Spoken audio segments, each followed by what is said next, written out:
আমি আয়াতকে তিনটা অংশে ভাগ করেছি। আয়াতের প্রথম অংশে আল্লাহ রাব্বুল আলামিন বলেন, ইয়া আইয়ুহাল্লাযীনা কুতিবা আলাইকুমুস সিয়াম, হে ঈমানদারগণ, তোমাদের উপর রমজানের রোজাকে ফরজ করা হয়েছে।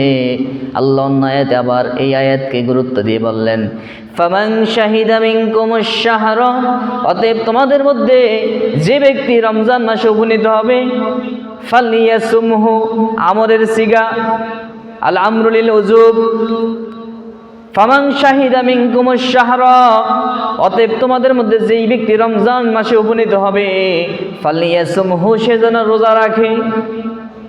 এটা আল্লাহর আদেশ, যে ব্যক্তি রমজান মাসে উপনীত হবে সে যেন রোজা রাখে। অতএব রোজা রাখা এটা আমাদের উপর, যখন রমজান মাস আসবে প্রথম ফরজ হলো আমাদের উপর রোজা রাখতে হবে। এবং এই রোজা ইসলামের 5টি মূল ভিত্তির একটি গুরুত্বপূর্ণ বেনা হলো রোজা। হাদিস শরীফ আসছে, মুসলিম শরীফের হাদিস, আন ইবনে উমর রাদিয়াল্লাহু তাআলা আনহু قال قال রাসূলুল্লাহ সাল্লাল্লাহু আলাইহি ওয়াসাল্লাম বুনিয়াল ইসলাম আলা খামসিন, ইসলামকে ভিত্তি স্থাপন করা হয়েছে 5টা জিনিসের উপর। ইসলামের মূল ভিত্তি, মূল বেনা 5টি। 1 নাম্বার শাহাদাতু লা ইলাহা ইল্লাল্লাহ, শাহাদাতু লা ইলাহা ইল্লাল্লাহ ওয়া আন্না মুহাম্মাদান আবদুহু ওয়া রাসূলুহু, আল্লাহকে এক বলে স্বীকার করা এবং মুহাম্মদ সাল্লাল্লাহু আলাইহি ওয়াসাল্লাম আল্লাহর রাসূল, এই কথাকে স্বীকার করা, এটা হলো 1 নাম্বার বেনা। এক কথায় তাওহীদ, ঈমান, এটা হলো 1 নাম্বার বেনা। 2 নাম্বার ইসলামের মূল ভিত্তি 5টা, ওয়া ইকামিস সালাহ, নামাজ কায়েম করা, ওয়া ইতাইজ যাকাত, যাকাত দেওয়া, ওয়াল হজ্জি, হজ, এবং সাওমি রমাদান, রমজান মাসে রোজা রাখা। এই 5টা হলো ইসলামের মূল ভিত্তি। এজন্য রমজান মাসে রোজা রাখা এটা একজন মুসলমানের ইসলামের মূল ভিত্তি। এবং এই রোজা এটা আল্লাহ রাব্বুল আলামিনের একটি গুণ। আল্লাহ রাব্বুল আলামিন তিনি পানাহার করেন না, খাওয়া দাওয়া করেন না, তার অনেক গুণ আছে। একটা হাদিস আসছে, তাখাল্লাকু বিআখলাকিল্লাহ, রাসূল পাক সাল্লাল্লাহু আলাইহি ওয়াসাল্লাম বলেছেন, তোমরা আল্লাহর গুণে গুণান্বিত হও। অর্থাৎ আল্লাহ রাব্বুল আলামিনের যে সমস্ত গুণগুলো আছে, এই গুণগুলি তুমি আস্তে আস্তে তোমার মধ্যে ধারণ করো। তোমার মধ্যে ফেরেশতা সুলভ স্বভাবকে তুমি তোমার ভিতরে আঁকড়ে নাও। তুমি তোমার ভিতরটাকে ফেরেশতা সুলভ স্বভাব দিয়ে গঠন করো। তুমি মানুষের যে খারাপ দিকটা, পশু চরিত্র, এই চরিত্রটাকে তোমার মধ্যে গ্রহণ করিও না। তাখাল্লাকু বিআখলাকিল্লাহ, আল্লাহর গুণে তুমি গুণান্বিত হও। আর রোজা এটা আল্লাহর একটি গুণ। আল্লাহ খাওয়া দাওয়া করেন না, পানাহার করেন না। অতএব এই রোজার মাধ্যমে বান্দা আল্লাহর গুণে গুণান্বিত হতে পারে। এজন্য এই রোজার মাধ্যমে বান্দা সংযমী হয়। এই রোজার অনেক শিক্ষা আছে।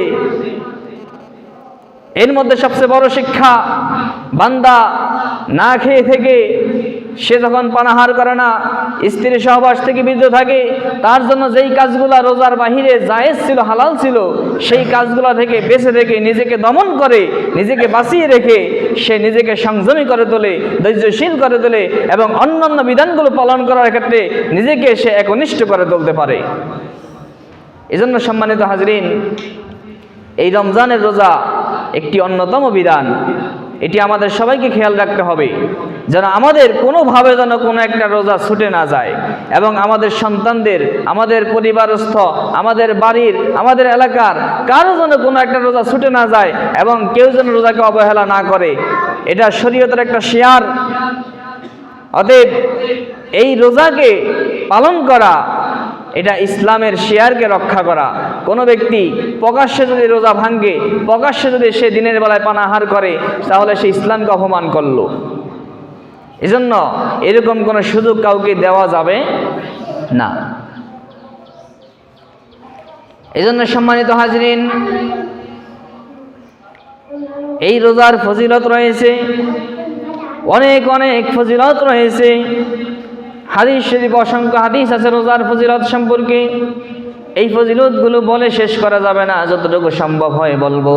একটা হাদিস বলি, عن أبي هريرة رضي الله تعالى عنه قال قال رسول الله صلى الله عليه وسلم من صام رمضان إيمانا واحتسابا غفر له ما تقدم من ذنبه আল্লাহ রাসূল সাল্লাল্লাহু আলাইহি ওয়াসাল্লাম ইরশাদ করেন, যে ব্যক্তি ঈমানের সাথে এবং সওয়াব লাভের আশায় রমজান মাসে রোজা রাখবে, আল্লাহ রাব্বুল আলামিন তার জীবনের পূর্বের সকল গুনাহ খাতা ক্ষমা করে দিবেন। জোরে বলুন সুবহানাল্লাহ। রমজানের রোজা রাখলে, যে ব্যক্তি রোজা রাখবে আল্লাহর প্রতি দৃঢ় বিশ্বাস নিয়ে এবং সওয়াবের আশায়, সে ব্যক্তির জীবনের সকল গুনাহ আল্লাহ ক্ষমা করে দিবেন। শুধু তাই নয়, এই হাদিসের মধ্যে, হাদিসের দ্বিতীয় অংশে বলা হয়েছে, ওমান কামা রমাদানা ঈমানাও ওয়া ইহতিসাবা গুফিরা লাহু মা তাকদ্দামা মিন যামবিহি। যে ব্যক্তি রমজান মাসের রাত্রিবেলায় দাঁড়িয়ে দাঁড়িয়ে রাত্রি জাগরণ করবে, দাঁড়িয়ে দাঁড়িয়ে নামাজ পড়বে, তারাবির নামাজ পড়বে, তাহাজ্জুদ নামাজ পড়বে, এভাবে করে দাঁড়িয়ে দাঁড়িয়ে রাত্রি জাগরণ করে নামাজ পড়বে, ওই ব্যক্তিরও পূর্বের সকল গুনাহ খাতা আল্লাহ রাব্বুল আলামিন মাফ করে দিবেন। জোরে বলুন সুবহানাল্লাহ। এজন্য সম্মানিত হাজরিন, রমজান মাসের কয়েকটি আমল, গুরুত্বপূর্ণ কয়টা আমল: 1 নাম্বার রোজা রাখা, 2 নাম্বার তারাবির নামাজ পড়া, তাহাজ্জুদ পড়া, 3 নাম্বার ইতিকাফ করা। লাইলাতুল কদরকে তালাশ করা। হাদিস আসছে, ওমান কামা লাইলাতুল কদরি ঈমানাও ওয়া ইহতিসাবা গুফিরা লাহু মা তাকদ্দামা মিন যামবিহি। যে ব্যক্তি লাইলাতুল কদরের রাত্রিতে দাঁড়িয়ে দাঁড়িয়ে নামাজ পড়বে, রাত্রি জাগরণ করবে, দৃঢ় বিশ্বাস নিয়ে সওয়াবের আশায়, ওই ব্যক্তির জীবনের সব গুনাহ আল্লাহ মাফ করে দিবেন। এজন্য সম্মানিত হাজরিন, এই রমজান মাসে রোজা যেমনিভাবে ফরজ, ঠিক তেমনিভাবে রমজানের তারাবি এটাও গুরুত্বপূর্ণ ইবাদত। আমরা গত জুমায় তারাবি নিয়ে দালিল কিছু আলোচনা করেছিলাম। তারাবির নামাজ 20 রাকাত। কত রাকাত বলেন? 20 রাকাত। 20 রাকাতের কম তারাবি পড়লে সেটা তারাবি হবে না। কারণ আমরা হাদিসে স্পষ্ট পেয়েছি যে সাহাবাই কিরাম 20 রাকাত তারাবি পড়তেন। হযরত ওমর ইবনুল খাত্তাব রাদিয়াল্লাহু তাআলা আনহুর জামানায় এবং ওসমান ইবনে আফফান রাদিয়াল্লাহু তাআলা আনহুর জামানায়, আলী ইবনে আবি তালিব রাদিয়াল্লাহু তাআলা আনহুর জামানায় সমস্ত সাহাবাই কিরাম, সমস্ত তাবেঈন কিরাম যারা উপস্থিত ছিলেন, প্রত্যেকের উপস্থিতিতে সেখানে জামাতের সাথে 20 রাকাত তারাবির নামাজ হতো। আমরা হাদিসগুলো গত সপ্তাহে উল্লেখ করেছি, আলোচনা করেছি। অতএব 20 রাকাতের কম তারাবি পড়লে সেটা তারাবি হবে না। যেই হাদিসে আসছে 8 রাকাতের কথা, ওটা তারাবির হাদিস না, ওটা তাহাজ্জুদের হাদিস। আপনি বুখারী শরীফ খুলে দেখেন, স্পষ্ট বুখারী শরীফে ইমাম বুখারী রাহমাতুল্লাহি আলাইহি সেখানে কিতাবুত তাহাজ্জুদের মধ্যে তিনি এই হাদিসটা উল্লেখ করছেন। যেখানে আমাদের মতের সাথে মিলে সেখানে বুখারী ছাড়া আর কিছু মানি না, আর যেখানে আমাদের মতের সাথে মিলে না সেখানে ইমাম বুখারীকেও মানি না। যদি এরকম হয় তাহলে এটা স্পষ্ট মুনাফিকি, স্পষ্ট নেফাকি। ইমাম বুখারী রাহমাতুল্লাহি আলাইহি তিনি তার কিতাবের মধ্যে তরজামাতুল বাব উল্লেখ করেছেন। মুহাদ্দিসিনে কেরাম লিখেছেন, ফিকহুল বুখারী ফি তারাজিমিহি। ইমাম বুখারী যে তরজামাতুল বাবগুলা, এগুলি তার ফিকহি মাযহাব, এগুলাই তার যে মতবাদ, এই মতবাদগুলোকে তিনি বাব বলে উল্লেখ করেছেন। অতএব ইমাম বুখারী কিতাবুত তাহাজ্জুদের মধ্যে সেখানে উল্লেখ করছেন এই 8 রাকাতের হাদিস। যে হাদিসে আসছে নবীজি 8 রাকাত অর্থাৎ 11 রাকাত নামাজ রমজান এবং রমজানের বাহিরে পড়তেন। এটা রমজানেও পড়তেন, রমজানের বাহিরেও পড়তেন, শুধুমাত্র রমজানের ভিতরে না। কিন্তু তারাবি কি আমরা রমজানের বাইরে পড়ি? অতএব এই হাদিস দিয়ে তারাবির দলিল দেওয়া যাবে না। এবং দ্বিতীয় কথা হলো, এই হাদিসের মধ্যে আসছে 11 রাকাতের কথা। তো যারা বলে 8 রাকাত তারাবি, তারা বিতির বলে কত রাকাত বলেন তো? যদি তারাবি 8 রাকাত হয়, হাদিস আসছে 11 রাকাতের কথা, তাহলে 11 রাকাত থেকে 8 রাকাত গেলে বাকি থাকে কত রাকাত? তো বিতির যে আবার বলেন 1 রাকাত, তাহলে বিতিরের দলিল কোন জায়গা থেকে দিবেন? যাই হোক, এই হাদিস নিয়ে আরও কিছু কথা আমরা গত সপ্তাহে বলেছিলাম। এজন্য সম্মানিত হাজির, আমার প্রিয় মুসল্লিয়ান একরাম, যুবক ভাইয়েরা, বৃদ্ধ বাবাজিরা, আমি সকলকে বলছি যে কোরআন যেহেতু হাদিসে স্পষ্ট এগুলো আছে এবং সাহাবা ইকরামের ইজমার আমল এটা, 20 রাকাত তারাবি, অতএব 20 রাকাতের কম তারাবি পড়লে তারাবি হবে না। আজকে আমাদের সমাজে দেখা যায় তারাবির নামাজের প্রথম দিকে কিছু মুসল্লি থাকে, 3-4 রমজান 5 রমজান পর্যন্ত কিছু মুসল্লি থাকে নামাজ পড়ে, এরপরে আস্তে আস্তে দেখা যায় মুসল্লি 2 কাতার 1 কাতার, এমন একটা সময় আসে অনেক সময় 1 কাতারও ভরে না, একেবারে মুসল্লি শূন্য হয়ে যায়। তারাবির নামাজকে আজকে আমরা অবহেলা করি। এই তারাবির নামাজ এটা সুন্নতে মুআক্কাদা, না পড়লে গুনাহগার হবে। এবং কিছু ভাইদেরকে দেখা যায় আবার ওই ভাইদের ফতুয়া শুনে 8 রাকাত পড়ার পরে আস্তে আস্তে ফিস দিয়ে ভাগে। না, এরকম করা যাবে না। তারাবির নামাজ 20 রাকাত পড়তে হবে। কেন? রমজান মাসে এটা ফজিলতের মাস। আপনি একটা ফরজ ইবাদত করলে 70টা ফরজ ইবাদতের সমান সওয়াব পাবেন, একটা নফল ইবাদত করলে একটা ফরজ ইবাদতের সমান সওয়াব পাবেন। তাহলে আপনি ইবাদত যত বেশি করতে পারেন ততই তো ভালো। আপনি ইবাদত কাটছাট করবেন কেন? আপনার সম্ভব হলে আপনি আরো বেশি পড়বেন। যাই হোক, আল্লাহ রাব্বুল আলামিন আমাদের সকলকে তারাবির নামাজ 20 রাকাত জামাতের সাথে গুরুত্ব দিয়ে পড়ার তৌফিক দান করে, বলুন আমিন। সম্মানিত হাজরিন, আমরা আয়াতে কারিমাকে 3টা ভাগে ভাগ করছিলাম। প্রথমত আল্লাহ রাব্বুল আলামিন উল্লেখ করছেন 1 নম্বর বিষয় যে ইয়া আইয়ুহাল্লাযীনা আমানু কুতিবা আলাইকুমুস সিয়াম, হে ঈমানদারগণ তোমাদের উপর রমজানের রোজাকে ফরজ করা হয়েছে। 1 নম্বর বিষয় আমরা পাইলাম এই আয়াত থেকে যে রমজানের রোজা আমাদের উপর ফরজ। বলেন কি? সবাই বলেন, রমজানের রোজার বিধান কি? ফরজ। এই রমজানের রোজা ভাঙ্গার কোনো সুযোগ কি আছে? যদি একমাত্র কেউ অসুস্থ না হয়ে যায়, অপারগ না হয়ে যায়, তাহলে ভাঙ্গার কোনো সুযোগ আছে? রোজা ছাড়ার কোনো সুযোগ নাই। আগামী জুমা ইনশাআল্লাহ কিছু মাসালা মাসাইল নিয়ে আলোচনা করব। 2 নাম্বার, আল্লাহ রাব্বুল আলামিন বলেন কামা কুতিবা আলাল্লাযীনা মিন ক্বাবলিকুম, এই রোজাকে তোমাদের উপর তেমনি ভাবে ফরজ করা হয়েছে যেমনি ভাবে তোমাদের পূর্ববর্তীদের উপর ফরজ করা হয়েছিল। জোরে বলেন সুবহানাল্লাহ। এর মানে বোঝা যায় রোজা শুধুমাত্র আমাদের উপরই ফরজ না, বরং আমাদের পূর্ববর্তীদের উপরও কি ছিল? আজকে আয়াতের তাফসীর দেখলাম, তাফসীরে তাবারি ইবনে কাসির, এই 2টা তাফসীর যখন দেখলাম, দুটোটা তাফসীরে প্রায় সেম কথাগুলি লিখেছেন যে পূর্ববর্তীদের ক্ষেত্রে কাদের উপর কয়টা রোজা ছিল কিছু ইখতিলাফ আছে। যেমন কেউ কোন উম্মত প্রতি মাসে 3টা রোজা রাখতেন। আর নাসারাদের ক্ষেত্রে বলা হয়েছে এই নাসারারা এদের উপরও এই রমজান মাসের মধ্যে আমাদের যেভাবে রমজান মাসে ফরজ, ঠিক তাদের উপরও রমজান মাসের 1 মাস রোজা ফরজ ছিল। কিন্তু তাদের রোজা কঠিন ছিল।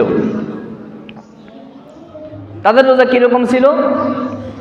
যে ঘুম গেলে, রাত্রিবেলায় ঘুম গেলে ঘুম থেকে উঠে আর কোনো খাবার দাবার খাওয়া যাবে না। ওই ঘুম থেকে পরবর্তী মাগরিব পর্যন্ত রোজা রাখতে হবে। আরেকটা রিওয়ায়াত আসছে 1 এশা থেকে আরেক এশা পর্যন্ত রোজা রাখতে হবে, এর মধ্যে কোনো খাবার দাবার খেতে পারবে না। এই হলো 1 নম্বর কাঠিন্যতা। অর্থাৎ ঘুমের পরে আর কোনো খাওয়া দাওয়া করা যাবে না। রাত্রিবেলায় ঘুমিয়ে গেছে, ঘুমের পরে আর কোনো খাওয়া দাওয়া নাই, খাওয়া দাওয়া হারাম, ওখান থেকে রোজা শুরু হয়ে যাবে। আরেকটা রিওয়ায়াত আসছে এশার নামাজ থেকে পরবর্তী এশা পর্যন্ত রোজা, মাগরিব পর্যন্ত না। এটা হলো 1 নম্বর কাঠিন্যতা। 2 নম্বর কাঠিন্যতা, পুরা রমজান মাস ব্যাপী এই পুরা রমজানের 1 মাসের মধ্যে স্ত্রীর কাছে যাওয়া যাবে না। কিন্তু আমাদের জন্য আল্লাহ সহজ করছেন, রমজানের রাত্রিবেলায় স্ত্রীর কাছে যাওয়া যায়, ঠিক কিনা বলেন? কিন্তু আগের যুগে নাসারাদের উপর রোজা ফরজ ছিল রমজানের 1 মাস, কিন্তু স্ত্রীর কাছে রাত্রিবেলাও যাওয়া, পুরা 1 মাস স্ত্রী থেকে দূরে থাকতে হবে। এই নাসারারা যখন দেখলো 1 মাস এত কষ্ট, রমজান মাস কখনো শীতকালে আসে কখনো গরমকালে আসে, তখন এরা সবাই মিলে বৈঠক করলেন যে রমজান মাস আমরা পরিবর্তন করে দিব। জোরে বলেন নাউজুবিল্লাহ। আল্লাহর বিধানকে পরিবর্তন করা যায়? এরা আল্লাহর বিধানকে পরিবর্তন করছে। কিভাবে করছে? আল্লাহর বিধানকে পরিবর্তন করে এরা যখন গরমকালে রোজা আসতো, যেমন আমাদের গত বছর যে পরিমাণ গরম ছিল রমজানের রোজায়, এই গ্রীষ্মকালে যখন রোজা আসতো তখন এরা করতো কি, এই রোজাকে তারা শীতকালে নিয়ে যেত এবং 20টা রোজা বাড়িয়ে 50টা রোজা রেখে দিত, যে আমরা যে পরিবর্তন করছি এটার ক্ষতিপূরণ দিয়ে দিলাম বাকি 20টা রাইখা, কারণ শীতকালে দিন ছোট। এভাবে রোজা রাখতো। তো যাই হোক, আয়াতের দ্বিতীয় অংশ আল্লাহ রাব্বুল আলামিন আমাদেরকে বুঝাইলেন যে রমজানের রোজা এটা শুধুমাত্র তোমাদের উপরই না, বরং পূর্ববর্তী নবীদের উম্মতের জন্য কি ফরজ ছিল, ঠিক তেমনিভাবে তোমাদের উপরও ফরজ করছে। তাই এটা নতুন কোনো বিষয় না। এমন না যে শুধুমাত্র তোমাদের উপর চাপিয়ে দিয়েছে, তোমাদের উপর একটা কষ্ট লাগিয়ে দিয়েছে, এমন না, বরং এটা পূর্ববর্তী নবীর উম্মতদের উপরও ছিল। 3 নম্বর আল্লাহ বললেন রোজার উদ্দেশ্য। রোজার উদ্দেশ্য হলো লাআল্লাকুম তাত্তাকুন, যাতে করে তোমরা মুত্তাকি হতে পারো, যাতে করে তোমরা রোজার মাধ্যমে মুত্তাকি হতে পারো। কিভাবে রমজানের মাধ্যমে মুত্তাকি হবে? দেখেন, রমজানের রোজা যে ছোট্ট শিশুরা রাখে, সেও কিন্তু তার সামনে পানি থাকে, খানা থাকে, এরপরও খায় না, আমি রোজা আছি, কি বলেন ঠিক কিনা? এমনকি যে মনে করেন নামাজ পড়ে না, প্রকাশ্যে সিগারেট খায়, প্রকাশ্যে মনে করেন অন্যায় করে, সেও রোজার দিন আসলে মাথায় টুপি দিয়ে হাঁটে, সেও দরজার চিপাই গিয়ে খাটের তলে গিয়ে পালিয়ে কিন্তু খানা খায় না, কি বলেন খায়? ইচ্ছা করলে খাইতে পারে না? মনে করেন দরজা বন্ধ করে একা এক রুমে গিয়ে খাবার খাইতে পারে না, কিন্তু খায় না, সেটা আমি রোজা আছি, আমার আল্লাহ দেখে, কি বলেন? আল্লাহর ভয় তার অন্তরে আসছে কিনা? এই যে আল্লাহর ভয়ে সে খায় না, এভাবে করে তার অভ্যাস হয়ে যায়। 1 মাস যখন সে এভাবে আল্লাহকে ভয় করতে থাকে যে আমাকে আমার আল্লাহ দেখে, আল্লাহর ভয়ে সে দিনের বেলায় খায় না, কোনো কিছু পান করে না, সে অন্যায় কাজ করে না, মানুষ দেখে না, এরপরেও খায় না, সে ভয় করে কাকে বলেন? এই ভয় করতে করতে করতে করতে তার মধ্যে আল্লাহর ভয়টা অভ্যাসে পরিণত হয়ে যায়। তখন তার মধ্যে এই আল্লাহ ভীতি, তাকওয়া মানেই হলো আল্লাহকে ভয় করা। তাকওয়া মানে কি? মুত্তাকি কাকে বলে? যে আল্লাহর ভয়ে গুনার কাছ থেকে বেঁচে থাকে, তাকেই কি বলে? অতএব তার অন্তরে আল্লাহর ভয়টা সৃষ্টি হয়েছে। এই রমজানের 1 মাস সে এভাবে ভয় করতে করতে অভ্যাসে পরিণত হয়ে যায়, তখন বাকি 11 মাসও তার অন্তরে আল্লাহর ভয় এটা সৃষ্টি হয়ে যায়, যার কারণে এই রোজার মাধ্যমে আল্লাহর ভয় অর্জন করা যায়, আল্লাহর ভয় অন্তরে সৃষ্টি করা যায়। এজন্য আল্লাহ বলেন লাআল্লাকুম তাত্তাকুন, এই রোজা দিয়েছি একমাত্র এই উদ্দেশ্যে, যাতে করে তোমার অন্তরে আল্লাহর ভয় তাকওয়া অর্জিত হয়। কারণ যে ব্যক্তি আল্লাহকে ভয় করে, যার অন্তরে তাকওয়া থাকে, ওই ব্যক্তি পৃথিবীর মধ্যে কোনো পরের হক বলেন, আল্লাহর হক বলেন, কারো হকই সে নষ্ট করতে পারে না, সে কোনো অন্যায় কাজ করতে পারে না, ঠিক কিনা বলেন? যখনই সে অন্যায় কাজ করতে যাবে, তখনই তার অন্তরে চিন্তা থাকে কি, যে আমাকে তো আমার আল্লাহ দেখতেছে, আমাকে আল্লাহর সামনে দাঁড়াতে হবে, আমাকে আল্লাহর কাঠগড়ায় বিচারের আসামি হয়ে দাঁড়াতে হবে। এই ভয়টা যখন তার অন্তরে থাকে, তখন ওই ব্যক্তিকে আর কোনো পুলিশ অথবা সেনাবাহিনী অথবা কোনো বাহিনী দিয়ে তাকে আর বিচার করা লাগে না, তাকে গার্ড দেওয়া লাগে না। সে এমনিতেই তার অন্তরের তাকওয়ার কারণেই, খোদাবিদের কারণেই সে সকল প্রকার অন্যায় কাছ থেকে বেঁচে থাকে। আর এটাই তো একমাত্র উদ্দেশ্য।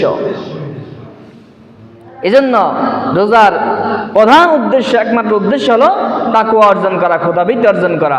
যাই হোক, আল্লাহ রাব্বুল আলামিন আমাদেরকে, যেহেতু সামনে 2-1 দিনের মধ্যে আমাদের সামনে রোজা আসছে, আমাদেরকে রোজাগুলো পরিপূর্ণ তাকওয়া নিয়ে, পরিপূর্ণ আল্লাহর ভয় নিয়ে এই রোজাগুলো যথার্থভাবে পালন করার তৌফিক দান করে, বলুন আমিন। এবং এই রমজান মাসটা যেন আমরা বেশি বেশি ইবাদতের মাধ্যমে কাটাইতে পারি, জোরে বলুন আমিন। এবং গুনাহের কাছ থেকে আমরা যেন বিরত থাকতে পারি। বর্তমান যে মোবাইল বাইরে হয়েছে, মাদ্রাসার হুজুররা কিতাব মোতালা কইরা পড়ে কুল পায় না, কিন্তু আমাদের কিছু মুসলমান ভাইরা এই মোবাইল থাকার কারণে দেখা যায় তারা সময় কাটে না। দুপুরবেলায় কি করে, এমনও দেখছি মসজিদে শুয়ে শুয়েও মোবাইল দেখে। অনেকে বিভিন্ন ওই টিকটক এগুলো দেখে না, এগুলো করবেন না। আপনি যে ওই টিকটকে যে মেয়েদেরকে দেখেন, এটা পর্দার খেলাপ না, এগুলো করবেন না। যেটা আপনার কাছে গুনাহ মনে হইবে, গুনাহ কাকে বলে একটু ছোট্টভাবে বলে দিই। যেই কাজটা আপনি সবার সামনে করতে লজ্জা পান, যেই কাজটা আপনি করতেছেন, আপনি চান যে মানুষ এটা না দেখুক, মানুষ আপনি না জানুক, আপনি মনে করবেন এটাই গুনাহ। এবার বুঝে নেন, বুঝে নেবেন, যেই কাজটা আপনি চান না যে মানুষ এটা জানুক যে আপনি এটা করতেছেন, এটা দেখতেছেন, অথবা আপনি চান না যে মানুষ জানুক আপনি এটা করেন, বুঝে নেবেন এইটাই গুনাহ। আর যেই কাজটা আপনি সবার সামনে করতে পারেন, ওইটা গুনাহ না। সহজ হিসাব, বোঝার একটা সহজ বিষয়। যাই হোক, আল্লাহ আমাদের সকলকে কথাগুলো মানার তৌফিক দান করেন, বলুন আমিন।